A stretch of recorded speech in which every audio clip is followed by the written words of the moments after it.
Bonjour, aujourd'hui c'est le 3 mai. Bienvenue à notre méditation sur la grâce, parole et sagesse. Sagesse et parole.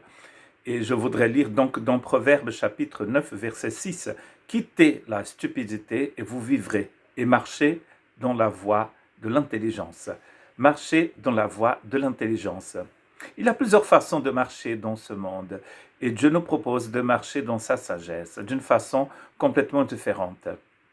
Tellement différente que Jésus lui-même, dans Jean chapitre 14, verset 6, dit ceci, Jésus lui dit, je suis le chemin, je suis la vérité et je suis la vie.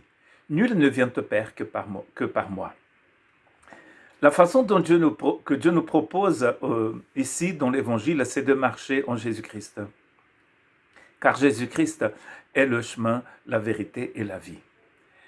Il est cet accès auprès du Père.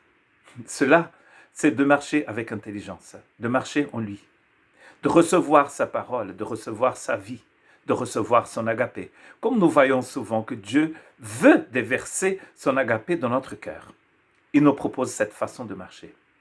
Pierre nous dit que nous avons hérité de nos ancêtres un héritage qui est vain. Beaucoup d'héritages que nous avons au sein de nos familles, il est complètement vain. Donc, Dieu nous propose un autre héritage qui est basé entièrement sur la vie de son Fils Jésus-Christ, qui est basé entièrement, bien sûr, sur le sacrifice du Christ. Jésus a pris sur lui tous les chemins qui n'étaient pas bons pour nous, et il les a crucifiés avec lui. Toutes les façons de vivre qui sont mauvaises pour l'être humain ont été crucifiées avec Jésus. Et du coup, il nous propose aujourd'hui une façon différente de marcher, qui va être entièrement, bien sûr, basée sur son amour. Vous exhortant, vous consolant, vous conjurant de marcher d'une manière digne de Dieu, qui vous appelle à son royaume et à sa gloire. N'est-ce pas magnifique? 1 Thessaloniciens 2,12. Paul exhorte les chrétiens de Thessalonique à apprendre à marcher. Nous ne savons pas marcher comme Dieu marche. Voilà pourquoi la grâce de Dieu va nous apprendre à marcher.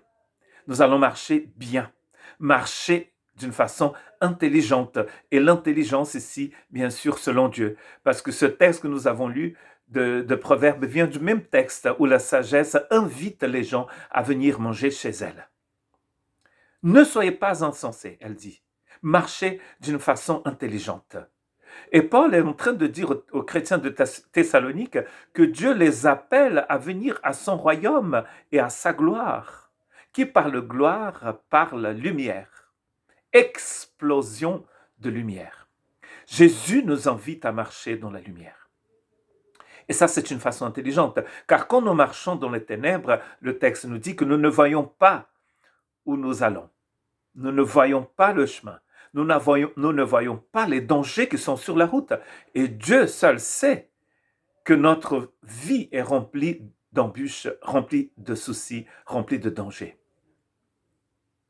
Et Dieu veut nous aider à sortir de là, de ces impasses, à marcher d'une façon intelligente. Quand on n'a pas de vision, nous ne savons pas où nous allons. Dieu nous donne justement la lumière pour que nous puissions voir. Je vous exhorte à marcher de cette façon digne de Dieu, il dit ici, car Dieu nous a appelés à son royaume et à sa gloire. Que Dieu vous bénisse.